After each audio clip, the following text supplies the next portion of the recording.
எல்லோருக்கும் வணக்கம். உனக்கு அவ்வளோதான் லிமிட் நிஃப்டி, இதுக்கு மேல லாஸுக்கு போன தாங்காது அப்படின்ற மாதிரி இந்த வாரம் 5 நாட்களும் ரொம்ப சுமாராக மார்க்கெட் முடிந்து விட்டது. ஆனா எப்படியோ 200 டேஸ் மூவிங் ஆவரேஜை தாண்டி மேலதான் க்ளோஸ் ஆயிருக்கு.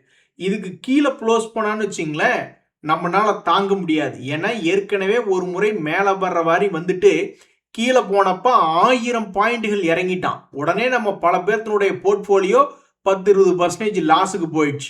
மறுபடியும் இன்னொரு முறை இறங்கட்டுமா அப்படின்னு இந்த நிஃப்டி கேட்டா சத்தியமா எங்களால தாங்க முடியாது. நீ வேணா இப்படி பண்ண, 1000 பாயிண்ட் இறங்குறதுக்கு பதுவா 1000 பாயிண்ட் ஏறி ஒரு 26,000க்கு போயிறேன் அப்படின்றதா இப்ப பல பேர்த்தினுடைய ஆசையா இருக்கு. இருந்தாலும் இது மேல போகுதா அல்லது கீழே வருதா என்பது பொறுத்து இருந்தா பார்க்கணும். இந்த நேரத்துல தான் நண்பர்களே ஒண்ணு மட்டும் நிச்சயம், ஒவ்வொரு சப்போர்ட்லயும் வாங்க முடிஞ்சா அவங்க தான் பிஸ்தா. கீழே 100 பாயிண்ட் இறங்குதா, வாங்குற சக்தி இருக்கா, அவங்க பிஸ்தா. மறுபடியும் அதுக்கப்புறமும் கீழே ஒரு 500 பாயிண்ட் இறங்கிடுச்சா, அந்த சப்போர்ட்லயும் வாங்க முடியுதா, அப்ப அவர் தான் பிஸ்தா அப்படின்ற மாதிரி ஏதாவது ஒரு வாலட்டிலிட்டியான பங்குகள் அவனை பார்த்தாவே ஏறி இறங்கக்கூடிய பங்கா இருக்கு. அப்போ ஒவ்வொரு இறக்கத்திலையும் வாங்க முடியுது அப்படின்னா அவங்க தான் பிஸ்தா. ஒரு உதாரணத்துக்கு பாத்தீங்கன்னா இந்த எம்ஃபாசிஸ் அப்படின்ற பங்கு மிக மிக வாலட்டிலிட்டியான பங்கு மட்டும் இல்ல, ஸ்ட்ராங்கான பங்கும் கூட. ஐடி டெக்னாலஜி செக்டர்லயே ரொம்ப ஸ்ட்ராங்கான ஷேர் அப்படின்னா இந்த எம்ஃபாசிஸ் தான். அவனும் டாப்ல ஒருத்தனா வருவான். அதே மாதிரி இந்த மீஷோ அப்படின்ற ஷேர் எடுத்து பார்த்தாலும் அது ஸ்ட்ராங்கா இல்லைனாலும் ரொம்ப வாலட்டிலிட்டியான பங்கு. அப்போ ஒவ்வொரு சப்போர்ட்டுகளிலும் ஒருத்தர்னால பணம் போடக்கூடிய கெப்பாசிட்டி அப்படின்றது இருக்கு அப்படின்னா ஏதாவது ஒரு வாலட்டிலிட்டி அவரை தூக்கி விட்டு தானே ஆகணும். ஒரு எக்ஸாம்பிளுக்கு இந்த எம்ஃபாசிஸ் அப்படின்ற டெக்னாலஜி ஷேர் பார்த்தீங்கன்னா எவ்வளவு கஷ்ட காலங்கள் இந்த டெக்னாலஜி பங்குல வந்தாலும் இந்த ஷேர்லாம் பெருசா கிராஷ் ஆகவே இல்லை. சமீபத்தில் டே பழனி நீதானா அப்படின்ற மாதிரி இந்த எம்ஃபாசிஸ்னுடைய மிகப்பெரிய வீழ்ச்சி 2023 தான் வந்தது. அதுவும் 50% தான் வீழ்ச்சி. அதுக்கப்புறம் மறுபடியும் ரெக்கவரியான பங்கு தான் இந்த எம்ஃபாசிஸ். இப்போ மறுபடியும் 200 டேஸ் மூவிங் ஆவரேஜை தாண்டி இருக்கான். முதல்லயே டெக்னாலஜி பங்குகள் வந்து எவ்வளவு நெகட்டிவ் நியூஸா இருந்தாலும் கொஞ்சம் ஸ்ட்ராங்கா இருந்தது. இப்ப ஐடி செக்டர் டிசிஎஸ் உதவினால லேசா மேல் நோக்கி ஏறி வந்திருக்கு டெக்னாலஜி பங்குகள்லாம். ஸோ இப்போ இந்த எம்ஃபாசிஸ் என்பது தன்னுடைய பழைய ஹையை போய் பிடிக்கிறானா இல்லையா அப்படின்றது பொறுத்திருந்து பார்க்கணும். ஆனாலும் இதை யோசிச்சு பாருங்க, ஒவ்வொரு சப்போர்ட்லயும் வாங்க முடிஞ்சவங்க பிஸ்தா, அதுலயும் குறிப்பா வாலட்டிலிட்டியான ஷேர் அப்படின்னு பார்க்கும் பொழுது கிட்டத்தட்ட இது ஒரு சப்போர்ட், இது ஒரு சப்போர்ட், இது ஒரு சப்போர்ட்னு அந்த காலத்துல இருந்த ஒவ்வொரு சப்போர்ட்டுகளையும் பிடிச்சிருந்தா இன்றைய தேதியில பார்க்கும் பொழுது அது 200 டேஸ் மூவிங் ஆவரேஜுக்கு மேலதான் இருக்கு. இனி இவனுடைய பயணம் சோழன் பயணம் தொடரும் அப்படின்ற மாதிரி தன்னுடைய பழைய கையை நோக்கி போகுதா இல்லையா என்பது பொறுத்திருந்துதான் பார்க்கணும். இந்த மீஷோ அப்படின்ற ஒரு ஷேர் அவனுமே பயங்கரமான வாலட்டிலிட்டி. அவன் மேல போயிட்டு கீழே வந்திருக்கான். ஸோ ஒவ்வொரு சப்போர்ட்லையும் அதை பிடிக்க தெரிந்தவர்களுக்கு அந்த ஷேர் என்பது ஏதாவது ஒரு அட்டம்ப்ட்ல மறுபடி மேல் நோக்கி ஏறி இருக்கு, மறுபடி கீழே விழுந்திருக்கு. இப்படி வாலட்டிலிட்டியான பங்குகள்ல ஒவ்வொரு சப்போர்ட்லையும் பணம் போட தெரிஞ்சவங்க பிஸ்தா அப்படின்ற கண்டிஷன்ல இருக்கக்கூடிய இந்த நேரத்துல இந்த மீஷோ அப்படின்ற பங்கினுடைய ட்ரேடிங் ரேஞ்ச் என்பது குறைஞ்சிக்கிட்டே வருது. இப்படி குறைஞ்சிக்கிட்டே வந்து ஒரு மீன் மண்டை பேட்டர்ன் என்பது போல இருக்கக்கூடிய இந்த நேரத்துல எந்த சைடு பெருசா வெடிச்சு செதற போறான்? தன்னுடைய பழைய ஹையை நோக்கி போக போகிறதா, தன்னுடைய பழைய லோவை நோக்கி போகிறதா? ஆனா இன்றைய தேதியை பொறுத்த வரைக்கும் ஒவ்வொரு சப்போர்ட்லயும் பணம் போட்டிருக்கக்கூடிய பல பேர்த்துக்கு வந்து இப்ப வரைக்கும் அது வந்து மேல் நோக்கி தான் ஏறி வந்திருக்கு. ஆனா ஒவ்வொரு உச்சியிலையும் வாங்கினவங்களுக்கு கும்பா கரெக்டா போய் உச்சியிலேயே நான் வாங்குவேன் அப்படின்னு உச்சியில வாங்கியிருந்தா இப்ப வரைக்கும் ஒன்றும் பெருசா வெளியே வர முடிஞ்சிருக்காது. ஆனா ஒவ்வொரு சப்போர்ட்லயும் உள்ள போனவங்களுக்கு இப்ப ஆல்ரெடி காஸ்ட் பிரைஸுக்கு மேலதான் இருக்கு. இதுதான் ஒவ்வொரு சப்போர்ட்லயும் வாங்க முடிந்தால் அவர்தான் பிஸ்தா அப்படின்ற செய்தி. நாங்க எப்பவுமே லார்ஜ் கேப் பங்குகளைத்தான் எடுப்போம், பெரிய ஃபேமஸான பங்குகளைத்தான் எடுப்போம் அப்படின்ற மாதிரி தான் நாங்க நிறைய பேர் இருக்கோம். நாங்க எல்லாருமே அவமானத்தால தலகுமிஞ்சு நிக்கிறோமே அப்படின்ற மாதிரி குட்டியூண்டு ஷேர் இந்த பனாமா பெட்ரோ கெமிக்கல் அப்படின்ற பங்கு. அவன் பாருங்க தன்னுடைய பழைய கையை அசால்ட்டா ஊதி தள்ளி மேல் நோக்கி வந்திருக்கான். இந்த பங்குமே இறங்கி இறங்கி ஏறி கொண்டிருந்த பங்கு தான். ஒரு கட்டத்துல இறங்கி பயமுறுத்தி விட்டுட்டான். இந்த பனாமா பெட்ரோ கெமிக்கல் போச்சா, பணம் போச்சா அப்படின்ற நிலைமையில 47% இறங்கிய பங்கு. கடைசியில பார்த்தா அவன் பாட்டுக்கு அசால்ட்டா 200 ரூபாயிலிருந்து 500 ரூபாய் பணத்தை டபுள் பண்ணி ஏறிட்டான். ஸோ பெரிய பெரிய பங்குகளை மட்டுமே நாங்கள் வாங்குவோம் அப்படின்ற ஒரு நிலைமையில் இருந்த நேரத்துல நாங்க எல்லாரும் முன்னாடி தலகுனிஞ்சு நிக்கிறோமேப்பா அப்படின்ற ஒரு நிலைமை.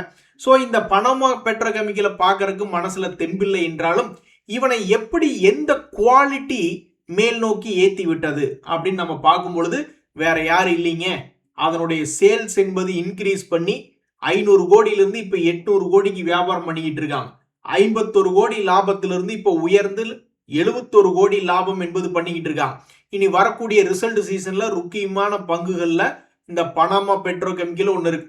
ஸோ மறுபடியும் இங்கிருந்து ஒரு பெரிய ஏற்றம் போக போகிறதா அல்லது பழைய லோவுக்கே மறுபடியும் கீழே உழுக போகிறதா என்பது பொறுத்து இருந்துதான் பார்க்கணும். பட் இன்றைய தேதியில பனாமா பெட்ரோகெமிக்கல் என்பது தன்னுடைய பழைய கையை திருப்பி பிடிச்சி ஷேர் ஹோல்டர்ஸை குஜால் பண்ணிவிட்டு இருக்கு. அது என்னமோ நண்பர்களே, நம்மளுக்கு ராசி இல்லைன்னா அது பிரேக் அவுட் ஆகி மேலே எடுத்தாலும் ஏறது இல்லை, அப்படியே கீழே இறங்கிடுது. சரி, கீழே போய் எடுப்போம்னு சொல்லிட்டு கீழே எடுக்கக்கூடிய பங்குகளும் ராசி இல்லைன்னா அது இன்னும் கீழே போயிடுது. ஆனா ரெண்டுக்கும் ஒரு பெரிய வித்தியாசம் இருக்கு.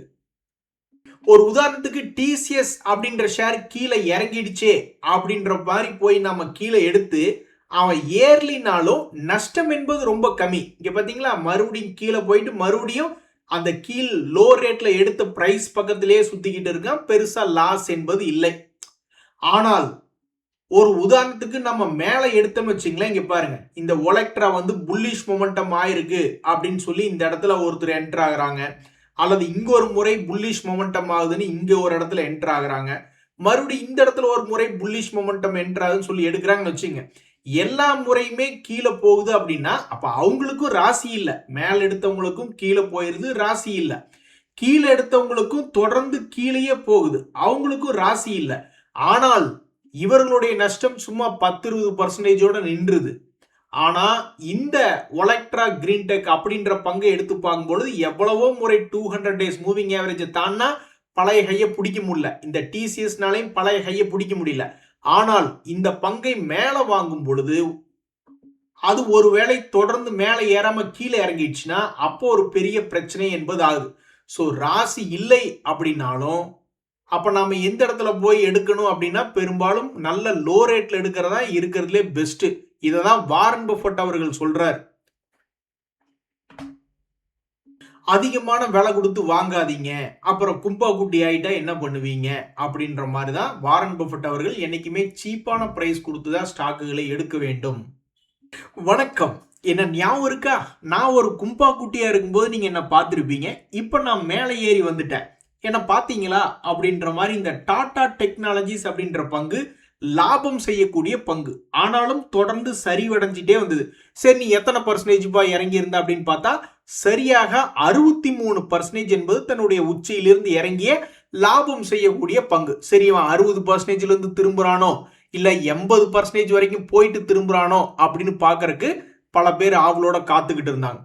அப்படி பார்த்து கொண்டிருந்த நேரத்திலே இந்த பங்கு 60% வீழ்ச்சி அடைந்த பிறகு திரும்பி இருக்கிறது. எதுவுமே நடந்து முடிஞ்சாதான் தெரிய வரும். டாடா டெக்னாலஜி பத்தி 1000 பேர் 1000 செய்திகள் சொன்னாலும் அது இத்தனை நாள் கழிச்சு பார்க்கும்போது தான் தெரிய வரும், பொறுத்திருந்து பார்த்தாதான் தெரிய வரும் அப்படின்னு பல சாமியார்கள் சொல்லியிருக்காங்க. அந்த வகையில இந்த பங்கு 60% இறங்கிய பிறகு எவ்வளவு பர்சன்டேஜ் ஏறி இருக்கு மொத்தமா இன்னைக்கு தேதியை கணக்கு வச்சு பார்க்கலன்னா 73% ஏறி விட்டது. ஸோ லாபம் செய்யக்கூடிய பங்குகள் 60%ல இருந்து திரும்புறானா அல்லது 80% கீழே போயிட்டு திரும்புறானான்னு தெரியாது. ஆனால் எடுக்கின்ற இடத்துல நம்மளுடைய ராசி எப்படி இருக்கும்னே தெரியாது. நம்மளுக்கு ராசியே இல்லைன்னு வச்சுக்குவோம், அதுதான் உண்மை. இல்லைன்னா தான் நம்ம கலெக்டர் ஆயிருப்போம், இல்லைன்னா நல்ல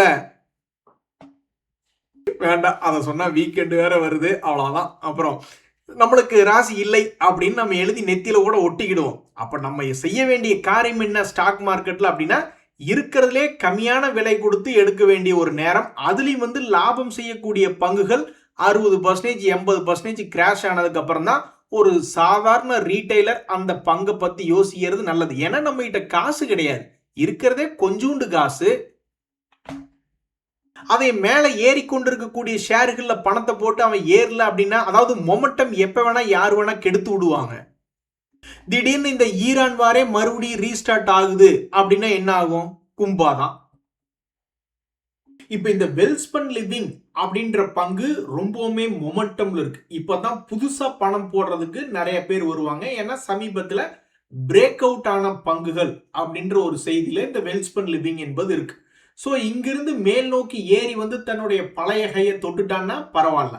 ஆனா மேலிருந்து கீழே இறங்கி வந்து லோவை தொட்டுட்டானா என்ன பண்றது அப்படின்ற ஒரு கவலை என்பது மார்க்கெட்ல இருக்கு. ஸோ இந்த வெல்ஸ்பன் லிவிங் அப்படின்ற பங்கு ஹாய் செல்லாம் அப்படின்ட்டு இன்னும் கொஞ்சம் மேலே ஏறி தன்னுடைய பழைய கையை தொட போகிறதா, அல்லது நீ என்னுடைய கும்பா செல்லம் அப்படின்ற மாதிரி இந்த பங்கு மேலேருந்து கீழே வருதா என்பது பொறுத்திருந்து பார்க்கணும். ஆக மொத்தம் ரெண்டு எக்ஸ்ட்ரீம். ஒன்னு வெல்ஸ்பன் லிவிங் இருக்கிறதுலே உச்சத்துல சமீபத்துல பிரேக் அவுட் ஆயிருக்கு. இங்கேயும் பணம் போடக்கூடிய ஆட்கள் ரொம்ப அதிகமா இருப்பாங்க. அவங்க எல்லாம் ப்ரொஃபஷனல் ட்ரேடர்ஸ் அப்படின்னு சொல்லிக்கிடுவாங்க. அதுவே நம்ம ரீட்டைல் மக்கள் வந்து லோ ரேட்ல எப்படா ஸ்டாக்ஸ் கிடைக்கும் அப்படின்ற மாதிரி கீழே வாங்கிட்டு 2025 வாங்கினார் மனுஷன். அப்ப இருந்து எத்தனை நாள், கிட்டத்தட்ட கணக்கு போட்டோம்னு வச்சுக்கீங்களேன், ஆல்மோஸ்ட் வந்து 475 நாள் உட்கார்ந்து லாபம் பார்ப்பது என்பது ஒரு ரகம். அல்லது மொமெண்டம் ட்ரேடிங்னு சொல்லிட்டு 200 டேஸ் மூவிங் ஆவரேஜை தாண்டும் பொழுதோ அல்லது முக்கியமான ரெசிஸ்டன்ஸ்களை தாண்டும் பொழுதோ உள்ள இறங்கி கிட்டத்தட்ட 3 நாள்ல லாபம் பார்ப்பது என்பது இன்னொரு ரகம். ஆனா நம்ம ரீட்டைல் ட்ரேடர்ஸை பொறுத்த வரைக்கும் நம்ம ஸ்டாப் லாஸ் போட மாட்டோம், நம்மளுக்கு ராசி இல்லை அப்படின்ற ஒரு பட்சத்தில் நமக்கு பேரறிஞர்கள் சொன்ன மாதிரி இருக்கிறதுலே கம்மியான பிரைஸ் கொடுத்து எடுக்கிறதா நம்மளுக்கு நல்லது. நான் தோசை மாவு வாங்க வந்தேன் ப்ரோ, அவன் இன்னும் அரைச்சிக்கிட்டே இருக்கான். எப்ப கிண்டி என் கையில தோசை மாவு கொடுத்து நான் எப்ப தோசை சுட்டு சாப்பிட்றது அப்படின்ற மாதிரி. இங்க திருப்பூர்லாம் நாங்க அதிகமா வீட்டில் ஆட்ட மாட்டோம். ஏன்னா நைட்டு ஷிஃப்ட் முடியறதுக்கே 9:30 ஆயிரும். அது நார்மல் ஷிஃப்ட். அதுக்கப்புறம் எங்க போய் மாவு ஆட்டுறது வீட்டில் உட்காந்து. ஸோ அது மாதிரி தோசை மாவு வாங்க வந்தவங்கள 1 மணி நேரம் நிக்க வச்ச மாதிரி இந்த ஐஓபி யூகோ பேங்க்னு 2 ஷேர்கள். டேய் நீங்க 2 பேரும் ஆட்டுற ஆட்டுல கிரைண்டரே தேஞ்சு போச்சுரா அப்படின்ற மாதிரி 2024 இருந்து விழுந்து கொண்டிருக்கக்கூடிய ஒரு பங்கு யூகோ பேங்க். நினைச்சு பாருங்க, இந்த ஷேரை வாங்கி வச்சவங்க எல்லாம் எவ்வளவு சோகத்தில் இருப்பாங்க அப்படின்ட்டு. அதே மாதிரிதான் இந்தியன் ஓவர்சீஸ் பேங்க், அதுவும் 2024 இருந்து இறங்கி கொண்டே இருக்கக்கூடிய பங்காக இருக்கு. உங்களுக்கு தெரியாது இல்ல, திடீர்னு ஏறி முடிஞ்சதுக்கு அப்புறம் தான் ஏறிச்சுன்னு தெரிய வரும், அல்லது இறங்கி முடிஞ்சதுக்கு அப்புறம் தான் இறங்கிருச்சு அப்படின்றது தெரிய வரும். ஒருவேளை 2.5 வருஷமா இறங்கிட்டு இருக்கானே லாஸ் மேக்கிங் கம்பெனிகளோ பேங்குகளோ அப்படின்னு நினைக்கிறது தான் தப்பு. ஏன்னா இது 1659 கோடி இந்த ஐஓபி லாபம் பண்ணிக்கிட்டு இருக்கு ஒரு குவார்டருக்கு. அப்போ ஒரு வருஷ கணக்கு போட்டீங்கன்னா அடேங்க அப்பா 5000 கோடி.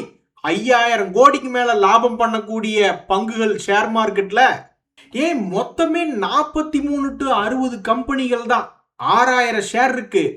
அதுல 1% 60 கம்பெனிகள் தான் 5000 கோடிக்கு மேல ஒரு வருஷத்துல லாபம் பண்ணிக்கிட்டு இருக்கான்.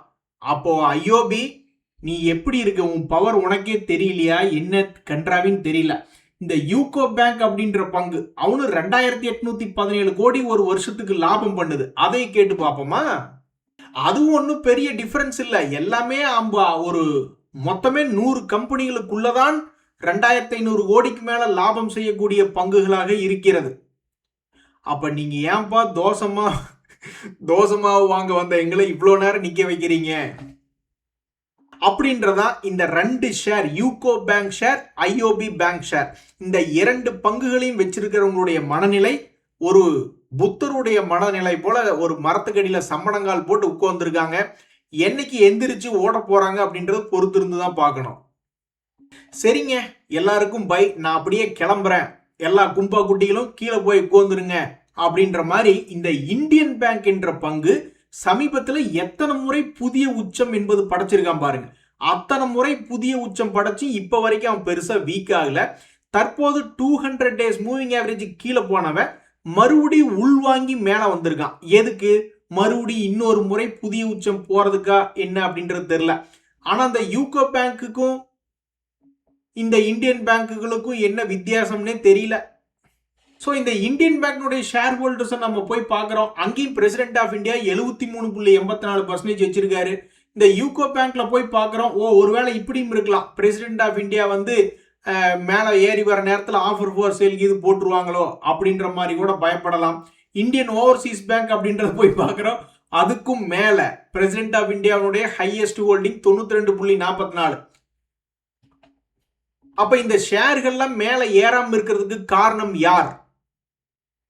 சென்டிமெண்டா அல்லது ப்ரொமோட்டர்களா அல்லது மார்க்கெட் இன்னும் இந்த பங்குகளை கவனிக்க தவறிவிட்டதா? என்ன ஒரு காரணம்னு தெரியல. இந்தியன் பேங்க் ஷேர் ஹோல்டர்ஸ்க்கு அடிச்ச அதிர்ஷ்டம். அதுலயே ஆமாங்க, அந்த விஷயத்தை கவனிச்சிங்களா? 12,000 கோடி லாபம் ஒரு வருஷத்துக்கு. இந்தியன் பேங்க் 12,000 கோடி லாபம். இந்த பசங்க 2 பேரும் சேர்ந்தாலும் கூட இன்னும் அந்த லாபம் என்பது இவங்க 2 பேரும் எட்டுல. ஒருத்தர் 2,800 கோடி லாபம், இன்னொருத்தர் 5,700. ஸோ அதுக்கு ஒரு மதிப்பு கொடுத்து தான் ஷேர் மார்க்கெட் அதெல்லாம் கரெக்டாக தான் வேலை பார்த்துக்கிட்டு இருக்கு. எது எப்படியோ எல்லா கும்பா குட்டிகளுக்கும் பை, நான் அப்படியே மேலே கிளம்புறேன் அப்படின்ற மாதிரி இந்த இந்தியன் பேங்க் ஷேர் தற்போதைய விலை உச்சத்தில் இருக்கு. நண்பர்களே, கம்மிங் பேக் இஸ் கம்மிங் அப்புடா அப்படின்ற மாதிரி இது இங்கிலீஷ்ல எழுதியிருந்தா தான் புரியும், தமிழ் எழுதியிருந்தா புரியாது. பட் இது ஒரு பவர்ஃபுல்லான வாக்கியம். கம்மிங் பேக் இஸ் கம்மிங் அப்புடா அப்படின்ற மாதிரி என்னைக்குமே இருக்கின்ற செக்டருக்கு மரியாதை ஜாஸ்தி. ஒரு டேட்டா சென்டரு, ஒரு ஏர்போர்ட்ல ரெஸ்டாரண்ட் வைக்கிறதுக்கும் சும்மா நம்ம சாதாரணமாக ரோட்டுக்கு பக்கத்தில் ஒரு ரெஸ்டாரண்ட் வைக்கிறதுக்கும் ரெண்டுக்கும் வித்தியாசம் இருக்கிற மாதிரி, அது லாபம் நஷ்டமாக இருந்தாலும் ஏர்லைன்ஸ் ஏவியேஷன் ரிலேட்டடாக இருக்கக்கூடிய செக்டர்கள் பெரிய வாலட்டிலிட்டி என்பது இருக்கு. அந்த வகையில் இந்த டிராவல் ஃபுட் சர்வீசஸ் என்ற பங்கு இப்போதான் சமீபத்தில் மே மாசத்துல தன்னுடைய லோக்கு விழுந்தான். அது என்ன லோ அப்படின்னா, இவனுடைய கடந்த காலத்துல கரெக்டா அதே லோல இருந்து 2 முறை ஏறிய லோ, அதுல 3வது முறையாக சமீபத்துல கீழே விழுந்தான். இப்ப கடைசியில பார்க்கும் பொழுது அது தன்னுடைய பழைய உச்சத்துக்கு வந்திருக்கு. ஏன் ஒரு சைட்வேஸ் 10 ரூபா பாட்டு கோஷ்டி மாதிரி இது ஒரு சைட்வேஸ்குள்ளேயே ட்ரேட் ஆகக்கூடிய பங்கா, அல்லது இப்ப மேல் நோக்கி வந்ததுனால புதிய உச்சங்கள் போகுமா, என்ன ஆக போகிறது என்பது பார்க்கக்கூடிய நேரத்துல இந்த டிராவல் ஃபுட் அப்படின்ற ஷேர் ஃபோக்கஸ்ல இருக்கு.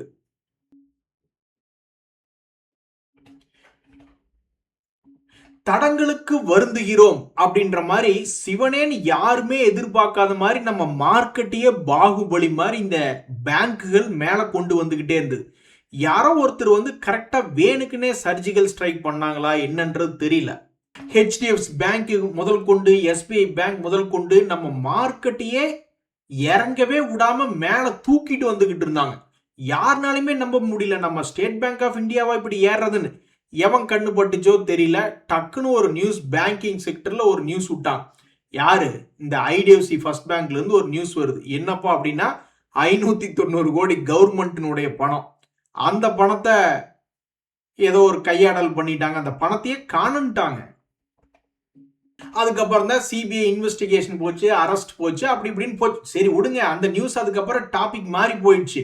ஆனா நம்ம ஷேர் மார்க்கெட்ல என்ன ஆச்சு? சரியா அது வரைக்கும் மேலே ஏறிட்டு வந்துட்டு இருந்த ஹெச்டிஎஃப்சி பேங்க் எஸ்பிஐன்னு பாகுபலி மாதிரி நம்ம மார்க்கெட்டை தூக்கிட்டு போயிட்டு இருந்தானுங்க. அதுக்கப்புறம் கீழே விழுக ஆரம்பிச்சதுங்க நம்மளுக்கு கெட்ட நேரம். கரெக்டா அந்த நேரத்துல ட்ரம்ப் அவர்களுடைய ஈரான் நியூஸும் சேர்ந்துக்குச்சு. எல்லாம் சேர்ந்து நம்ம மார்க்கெட்டை சின்ன பின்னமாக்கிட்டானு. அதுக்கப்புறம் இப்பதான் தடங்களுக்கு வருந்துகிறோம்னு சொல்லிட்டு அந்த தடங்கள் வேலையை முடிச்சுட்டு சமீபத்தில் ஒரு 200 டேஸ் மூவிங் ஆவரேஜ் சப்போர்ட் எடுத்து ஏறதா வேண்டாமான்னு இந்த எஸ்பிஐ பார்த்துக்கிட்டு இருந்தது. ஏதோ ஒரு 2-3 நாளா ஏறிக்கிட்டு இருக்கான். மறுபடியும் ஏதாவது ஒரு பேங்க் நம்மளை என்னத்தையாவது ஒரு நியூஸை விட்டு ஏதாவது கும்பா பாடி விட்டுருவாங்களே நன்று தெரியல. ஆனா ஒரு கும்பா நடந்தது. அந்த என்பிஎஃப்சிஸ் பஜாஜ் ஃபைனான்ஸ் முதல் கொண்டு 5% கும்பாச்சு. நல்ல வேலை பேங்குகள் ஹெச்டிஎஃப்சி பேங்க் எஸ்பிஐ போன்றதுகளுக்கு செய்தி 5% கும்பாக முட்டுச்சு. ஆயிருந்தா இன்னைக்கு எல்லாம் பிளட் பாத் ஆயிருக்கும். ஸோ இந்த எஸ்பிஐனுடைய இறங்கியது ஏறியது எவ்வளவு அப்படின்னு கணக்கு போட்டு பார்த்தீங்கன்னா, இறங்கியது 22%, பியர் ஃபேஸுக்கு போகல.